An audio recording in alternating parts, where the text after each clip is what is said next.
Le lac du Lambon. À 15 minutes de Niort, 25 du Marais Poitevin, une bonne adresse si vous avez besoin de fuir la canicule au bord du lac du Lambon.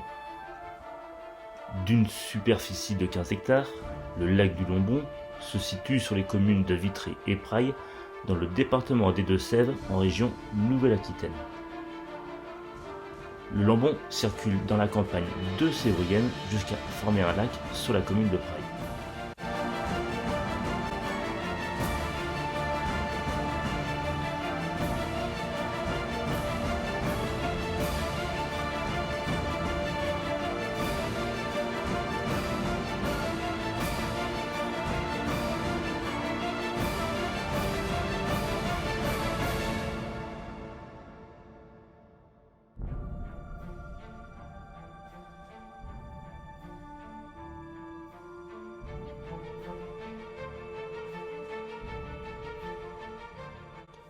Le Lambon est un cours d'eau de deuxième catégorie qui prend sa source à la Couarde dans les Deux-Sèvres et qui se jette dans la Sèvre niortaise à Niort.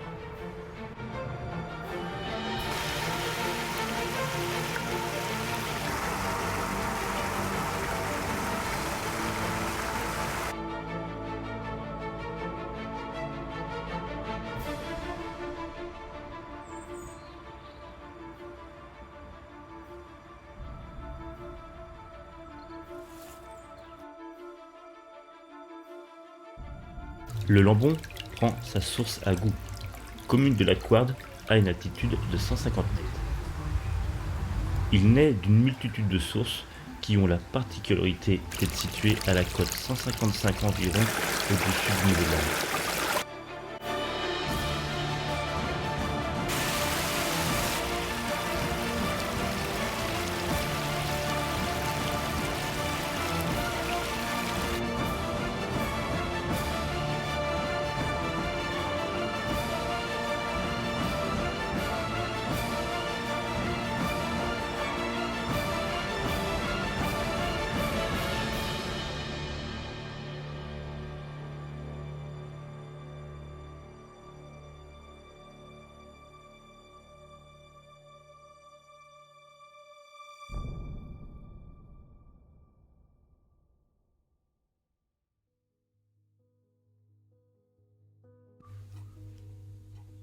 Le Lambon arrive discrètement dans Souchet, en pleine zone agricole, à proximité du lieu-dit Bigourne.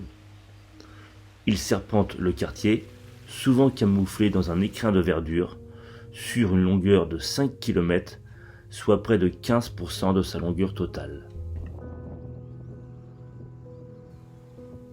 Le Lambon finit par se jeter dans la Sèvre niortaise à 12 mètres par rapport à l'océan, près de la source du Vivier, après avoir traversé le bois de la Vachette. De la source jusqu'à Torigné, il traverse le plateau mélois et perd déjà 50 mètres de dénivelé. De Fressines à Niort, le Lambon coule dans la plaine céréalière du pays niortais avec une pente plus faible. La structure géologique de la plaine, constituée de terre de groix sur une roche calcaire, lui donne alors un caractère plus sinueux. Le Lambon possède 5 affluents. En rive gauche, le Fombelle. En rive droite, le Lussaudière, le Villebeur, l'Aigonnet et le Mayol.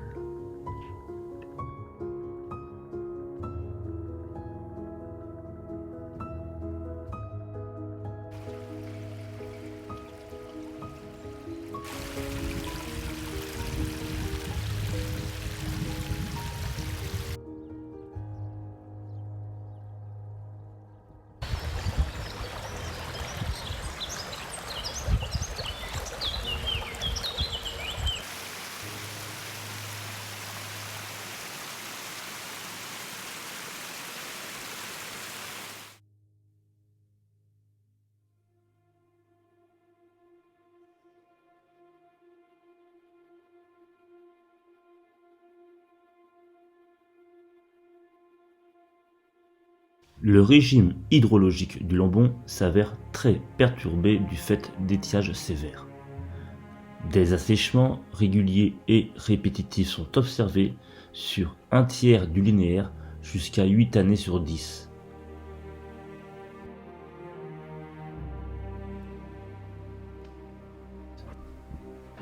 Ces assèchements s'expliquent par les caractéristiques géologiques et hydrogéologiques du bassin, mais sont accentués par une utilisation de l'eau toujours plus importante.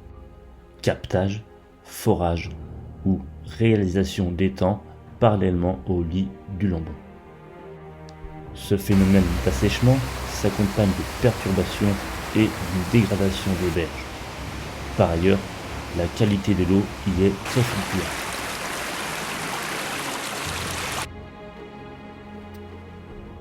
L'élément le plus important à prendre en compte pour l'entretien et la préservation des rivières, notamment du Lambon, est la ripisylve. On appelle ripisylve la végétation abondante et variée qui borde les rivières. En effet, le bon état écologique d'un cours d'eau passe par l'entretien de ses berges et de la ripisylve. On en distingue donc, notamment pour le Lambon, 3 étages de végétaux. Les arborescents, aulnes, frênes, chênes. Les arbustifs, noisetiers, fusains, aubépines, prunelliers. Les herbacées, graminées, orties, roseaux, etc. Les fonctions de la ripisylve sont multiples. Maintien des berges et limitation de l'érosion, prévention des inondations, auto-épuration et résorption de certaines pollutions, ombrage favorable au cycle de vie de la faune aquatique ou fourniture de bois de chauffage. Il est donc primordial d'entretenir la végétation des berges en maintenant une diversité de tailles et d'espèces et en conservant une structure équilibrée pour tous les végétaux arborescents et arbustifs. Il faut par exemple éviter de laisser uniquement les branches au-dessus du cours d'eau ou ne pas abattre systématiquement les arbres penchés.